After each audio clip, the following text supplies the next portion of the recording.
We're back.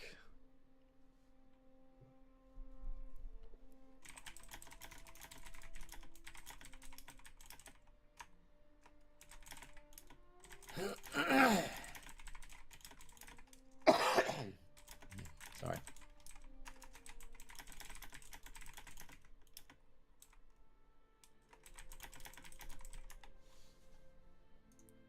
Okay, so I'm just waiting for stream to swing back up. Yeah, there it is. Should be better now. Yeah, okay, so it should be much better now, guys. Sorry for that inconvenience. I feel like our and no, you're still on the left ear, by the way. What? I was gonna say to you, like, mono and stereo doesn't change the ears. I think it's your.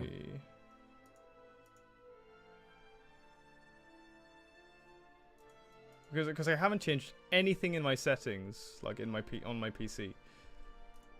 You're using the Scala, aren't you? You're using the Focusrite. That is correct. Yeah. And wait, did I accidentally hit something on it? Just. Hold on, I'm bringing it up. No. We should be good. Yeah. All I'll say is because you've got a left and right input, then normally that needs to be bridged so that if you've got something plugged into the left, it's copying it to the right. I have no idea where it's doing this. Because it doesn't do this on.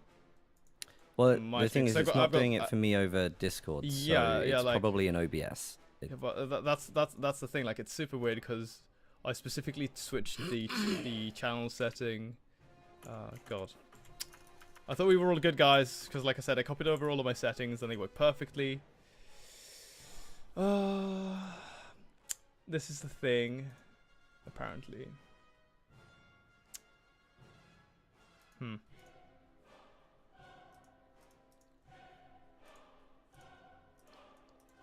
Okay.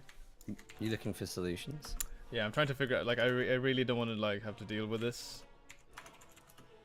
I don't know why it didn't actually change. Yeah, no, don't worry about it, man. I can figure it out for you now. we can just jump into the next game. Like, let's do that. Obviously, sure? yeah, it's no problem. Okay. I'll live with it. Like, as much as it bugs me, I can live with it. So next one is going to be Moriarty versus Luna. Ooh, Moriarty. I recognize that name. Fallout 3 is where it's from. This is like probably other characters named there, but there's this like bar owner you meet at the start of the game named Moriarty who made a pretty big impression on me when I was like younger, so that's why I remember it. I don't know if you played Fallout 3. You played Fallout 4, yes. But no, I've played them all. Yeah, so you know who I'm talking about. The bar owner, the old man. That guy. I do. Yeah. Okay. Give me 1 second. I'm just gonna make sure that I get that. Yeah, okay. I've loaded into the game. I've paused it 10 seconds, so we are ready to go. You are too kind. Alright, I'm going to try. 10 seconds, you say? 10 seconds. Beautiful. So just let me know when, and actually I'm gonna let you count us in so that I hit start, like right as you do, so that we sort of stay synced. Okay, so we're on 5, 6, 7, 8, 9, 10. And 11, started. 12. No, perfect. So you know what, guys, we're just gonna go straight into this one here. I think I think you can say that that's fair. No. That is fair. Alright, so here it is, guys. Abyssal Reef. So, our first player in the top left. Playing for the K. It is going to be Luna. That's a blue Zerg.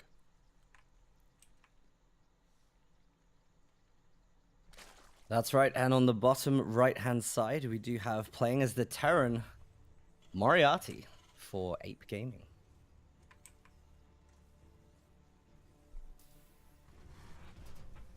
All right. TVZ.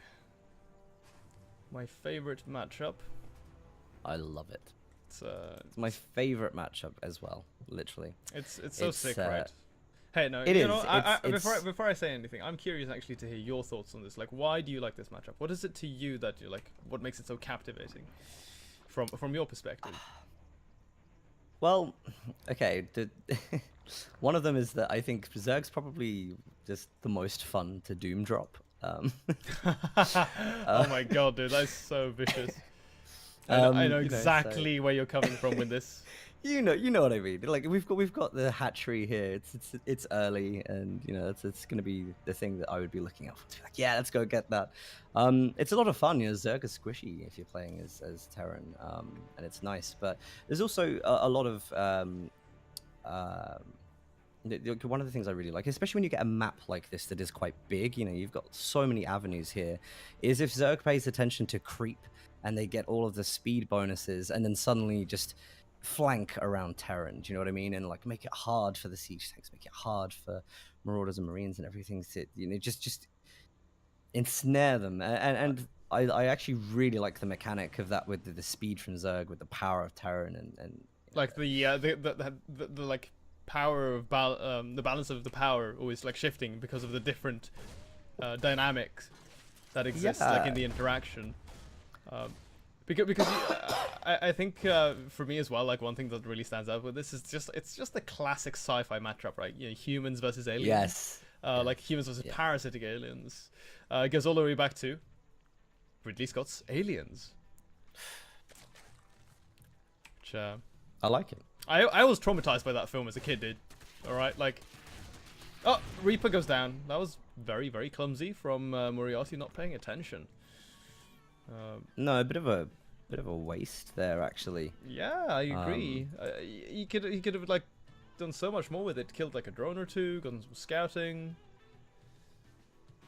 I don't know, man. Yeah, unfortunate. Got a couple of lings which should be aiding this Overlord and doing a little bit of recon. I haven't got anything blocking that ramp at the moment, so they're going to run in, trying to harass their SCV there, but 4 Marines easily able to push that off.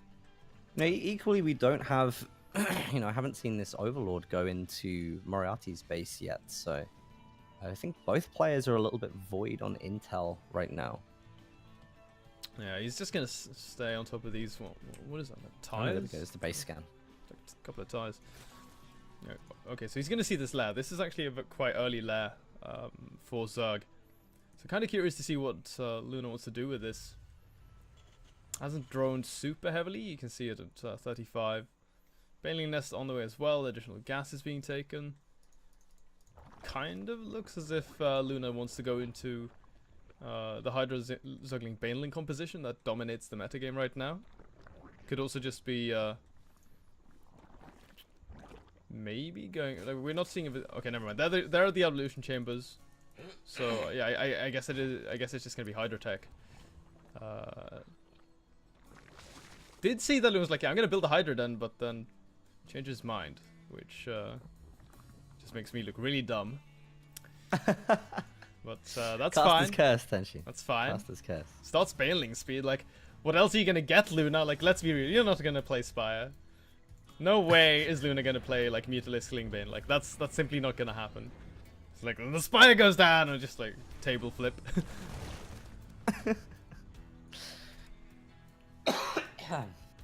You okay there, buddy?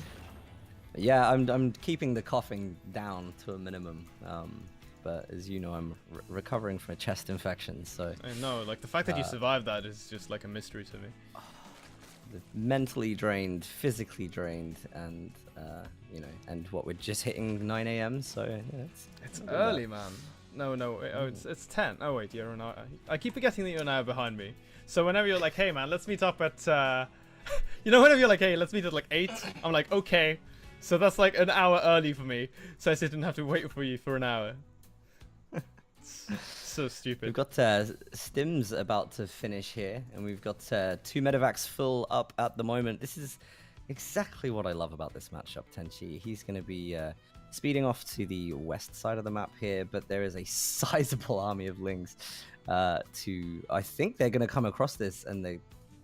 Oh, I think... Do they see it? Do they miss it? No, they don't spot it now. Okay, but this is good though, Moriarty, like, because he gets to unload all of his units like this, unbeknownst to Luna. He can just stim all of his marines and then kite back off of creep, but like you pointed out, there are so many lings here. There's a big stim. Starting to kite back a little bit there, see how many lings he can get. Gonna shave off a few there, save every single marine, so that's nice. But we already have Hydralisks hitting the field here, Dan, and those are gonna be quite tough to deal with only these marines, without combat shield, without any additional upgrades. So I do think it's a lot wiser here that we're seeing what Moriarty's doing. He's falling back. yeah, I mean he's bringing out siege tanks at the moment, and you know obviously composition he's got at the moment. I think he's going to be able to get the positioning right with that, and it'll be absolutely fine. He's got enough marines to hold it off while the siege tanks do a lot of damage, and splash damage on the lings are going to be horrendous. So I think he's going to come out with the better composition. What I'm looking at though, Luna is explosive on the economy right now. You know, even holding a sizable army. 50. You know, At 55 drones, yeah, like the fourth base I do like, but the drone count is very low in my opinion. Like I would like to see 20 more drones for this, 75, and that's like perfect, right? With that, but I think you will see that. I hope so. Like we're seeing 3 more drones on the way, but Luna's a little bit hesitant to add in the drones. I don't know what's like sort of holding him back. Maybe he's a little bit worried. Maybe he's rushing the hatcheries and is then going to fill it out afterwards. Who knows? Yeah, I mean, I guess that's one way to do it. I still don't think it's the optimal way though, but okay. Hold that thought for a moment, Dan, because Ling's coming in towards the natural now. That Zug force that we saw earlier. Now these guys actually coming in and doing a ton of damage. Oh my god, so many SCVs are dying. 13 in total. He just left all the walls down, Tenchi. Oh, what are you doing, Moriarty? Is this his atonement for his sins in Fallout 3, do you think? 20 SCVs? I have no idea. I'm just watching this unfold. I'm speechless. I mean, the supply depots were just down, and they just allowed that to happen. This is a great moment for Luna because, you know, as we talked about having that 4th hatchery, he's already got now a bigger arm. He can just plow into economy like so quickly, and just completely outmuscle his opponent now. Yeah, you see these scans here from Moriarty. He's like, okay, I just lost like pretty much all of my economy. Scans and checks that he has a very well saturated third and a 4th base that's soon going to be operational, and you can see now this is where Moriarty has to make the big decision to try and go and end the game. Like he needs to do game-ending damage with this, or at least like reset the army of the Zerg in order to equalize. But this is actually a decision I cannot get behind. Sieging up like this in the middle of the map, he's slowing himself down on the push. He needs to go really hard and really fast, because otherwise that economy is going to be exploding for Zerg. And he's at only 24 SCV, so you know he doesn't really have a position from which he can recover economically. So it's about the military strength here, which is something that he had for a moment, but Zerg is continuously pulling ahead in that regard as well. It's actually quite amazing. I mean, it just with a small amount of lings, the amount of damage that was allowed to be done there, by what was, you know, maybe just considered a little bit careless with leaving those supply depots down. Maybe he wasn't expecting it, but absolutely fantastic. Here we see the siege tanks though doing a hell of a lot of splash damage, so good to be returned. Oh my god, yeah, but the banelings that were all clumped up behind those Hydralisks finally connect, and every single marine goes down. The tanks are getting mopped up as well. The medivacs fall from the skies, and Moriarty down to 45 supply in this game. Luna, even though, you know, he lost a substantial amount of his army, he can't really yeah, there's nothing to stop the tide, man, and there it is. GG. Luna takes the game. Yeah, it's an excellent little play there from Luna. That's such a good feeling as well, you know. Making an aggressive push just on the off chance that you can get into your opponent's base, and having it work out like that is the best feeling in the world. Yeah, it really is, man. Especially when your opponent is in the advantage position, which I think we can argue Moriarty was in that position. So wait, that one that we just casted was in the current version. We could have actually done that one together. We could have jumped into the lobby together, but the other ones we need to jump out. So I completely forgot that. Stop paying attention. No. It's nice, by the way. I think the only player I can see that we've got today playing from Thailand. And I remember actually there's a couple of guys from the scene who are kind of emerging from that area of the world, who put on good displays. But it's good to see that variety actually. Just looking around, it's one thing that this tournament does kind of provide is a really good variety of people from all areas. Yeah, that's a very good point. I think I completely agree with you there. Like, I think it's super refreshing to see guys out like the Philippines and stuff like that. You know, these smaller nations that really haven't made any had them chance to make their mark on the StarCraft scene internationally. And I would actually love to see some more representation from the Southeast Asian teams, like on the big international stage. Back in the day, now, like at the very start of StarCraft 2, there were a couple of players out of that region. One specifically that I think about from Taiwan is Sen, a Zerg player who actually, at the time, was like one of the best. Right. Those were good times, man. Those were definitely good times. Nonetheless, we do see that VK 2-0 so far, which means that similar to our first series there, guys, all they need is one more victory, and then that means that they will be moving on into the next stage of this tournament, or at least finding the first points, which is very nice. I think our next game is going to be interesting. I assume this is the Freedom KJ Freedom. Yes, I would. I would believe so. Yeah. Now, I really like watching this guy play Zerg because every time I'm on his Twitch channel, he's building some strategy. Do you know what I mean? Like he's not playing meta or anything. He's building his own really cool, really unique strategies. Like he's a very cool guy to watch. Just off the back of how creative he is and how creative he's being. Like he's not even just really solely obsessed with the wins and losses. Like he's just building this strategy, refining it, and so I would expect that we would see something interesting from him playing as a Zerg player here. And when I saw his name actually come up today, I thought this is probably going to be one of the games I'm most excited about casting today. All right, man. That's pretty cool to hear. I've loaded into replay, by the way. Are you in as well? Yeah, sorry. Let me finish dying in peace, and then I'll. Oh God. I feel so. There he is. I'm so concerned. Like it's like, are you gonna just flop over and die? Is that gonna be a thing?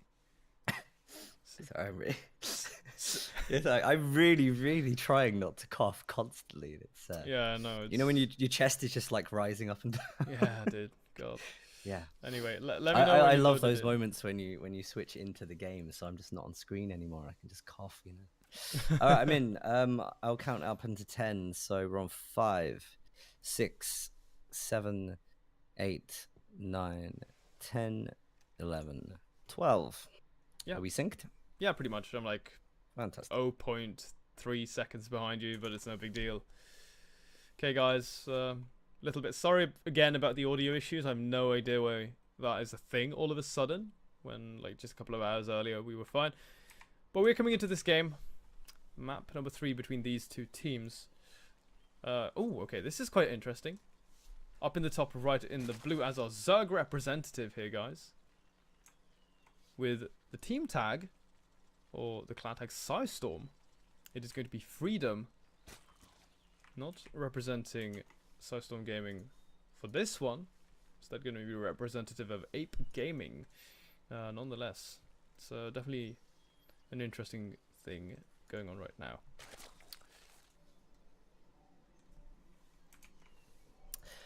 Well, I was kind of hoping you'd let me introduce Freedom, but I'm sorry. I am also proud to introduce to you guys Ranger, who is playing as the Protoss on the bottom left side of Mech Depot. So, yeah, about Freedom, is he playing as a stand-in, or is he actually based in this region?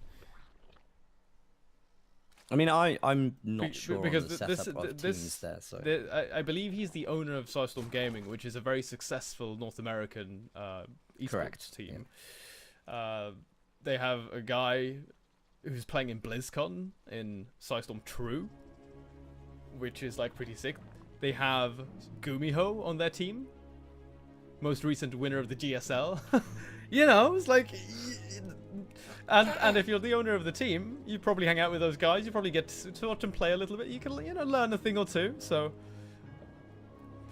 I don't know. I just get the feeling that he's going to be pretty good.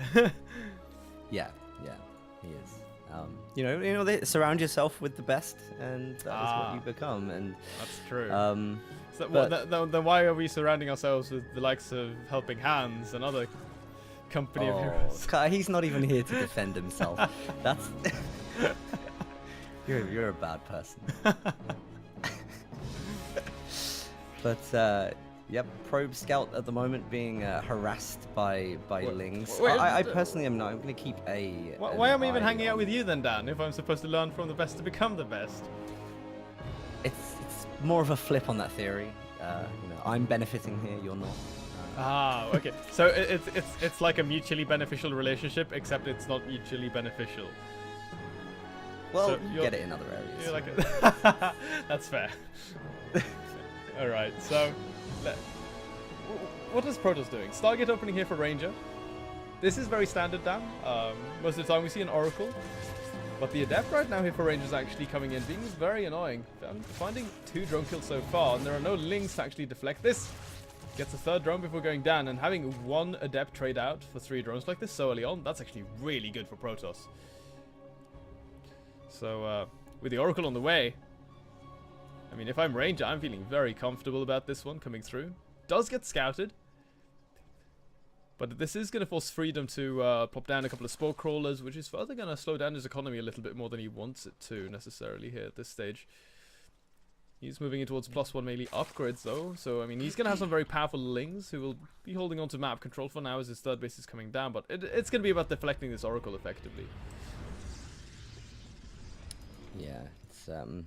I mean, he's well into the base. He's scouting well, so he's going to know all about this. The Oracle looks it's not going to be going straight into the base. Looks distracted, perhaps, by these Lings here, which are going to be transferred by the Overlord into the main. And what do we have here? We've got a Phoenix that is harassing the Overlords. Otherwise, I don't see too much that is going to be able to stop the Lings here.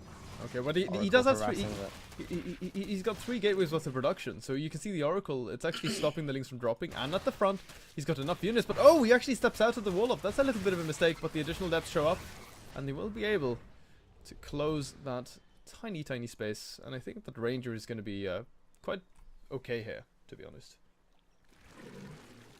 As the Oracle moves up, I noticed there was some Lings being dropped in by that Overlord that weren't really doing anything, but the fact that they were sitting there actually leaves them in a really good spot now where they could go in, and I believe they are going to do some damage to the probes here. How many can we get before this Mothership core deals with it? Oh, Photon Overcharge though, there are pylons here. Now he finally reacts a little bit slow.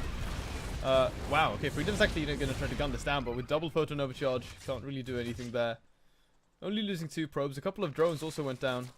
4 in total. So, no big damage really from either side economically.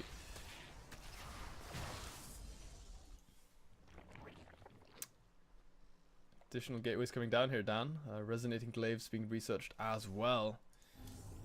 5 minutes and 40 seconds in. The 3rd base starts, but this is a very late 3rd base. You know, I feel as if Range is just going to sort of essentially pick it up, but this is some good economical damage actually. Freedom now comes in and finds even more probe kills. I think he got about 4 there. Yeah, before he was pulled off to the Adepts. So all these little things count. And you know, one of the things, I mean, obviously he's defending all of his drone lines with the Spore Crawlers, and he's just. I think he's in a very good position, like in a good defensive position. One thing I'm concerned about though is that Protoss are going to equalize in bases. Yeah, but it's a very late 3rd. You know what, Dan? I think Ranger's just going to move across the map here and put on a lot of pressure. You can see how many Adepts are actually coming across here on either side. This could actually do a ton of damage, because even with the Spine Crawlers finishing up, the Adepts are so mobile with Resonating Glaives, they're just going to tear into everything here that Freedom has. He could just die to this attack, dude.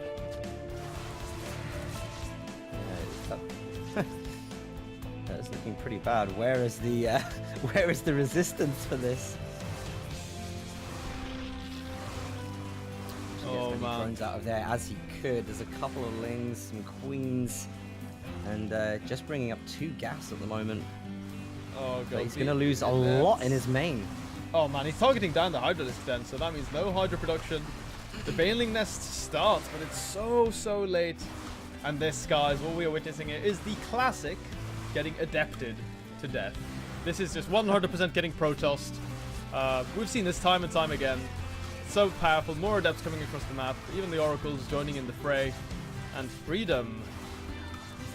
I mean, you know what they say in the Gladiator, death is freedom. It's pretty much what we're going to see here. Now well, you are home. He doesn't think he's out yet, so, you know, let's give him the benefit of the doubt at the moment and see what he has up his sleeve. Queens, they might be able to, if he's very selective, pick off a couple of the adepts with no shields. That's but you know, economy is ambitious. Look at all these drones, man, just running around. We're gonna need Hans Zimmer to compose some sort of like ending theme for this guy. Freedom has got a couple of banelings done, but I still don't think they're going to be able to do all too much. More adepts coming towards the third base. The spine crawler here is not going to be able to stand so many adepts. Now with that one he has gone, to deal with that right now, otherwise all of those drones are... this looks like a tough game, and actually not what I was expecting at all. Yeah, is this the first time that you're seeing someone get Protoss this hard? It's as traumatic for everyone, trust me. No, I mean, I've seen some pretty rough stuff from Protoss, to be honest. Normally late game, but this looks rough to deal with. Yeah, it really is. Freedom is hanging on, I mean, but that's just like for good measure. There it is, GG. He taps out, guys, and Ranger takes the game, and with that, the series. And that means another 3-0 victory here for VK. It's kind of you know, I really couldn't put Freedom in a better light from how I see him play day to day. It's a shame to how the mighty fall. You know what they say. You know, the bigger they are, the bigger the bigger they are, the harder they fall. I was gonna say, there's always that rum. There's always that. That's how I'd be feeling. That's like Freedom's like, yeah, well, he watches his drones and everything else just dies. Like, takes out the rum. Like, this is fine. Well, yeah, that was definitely. You know a what rough that means, game. though. You know what that means, Tenchi, is that what we does it don't mean? get to see Jack D Reaper. Oh no!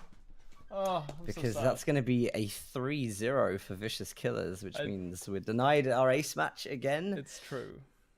Yeah. I didn't think We're seeing a about pattern here. If your team is on the right side bracket, you're probably likely to win. That's the pattern we've got right now. But okay, so I mean, so far, Vicious Killers, 1F Pro Gaming, both 3-0ing their group stages, and confident games a lot of the time as well. Yeah, quite convincing most of the time. Obviously, like early on in a group stage setting like this, in many tournaments, especially so when you have any players included, like the skill level from player to player can vary greatly. So it is going to be a little bit up and down early on, but I think like as things narrow down, as we move into the second group stage or like the playoffs, that's where you can really start seeing some of these like very high quality games. And I always find those to be a lot of fun. So absolutely, not to say that these aren't fun in any way, because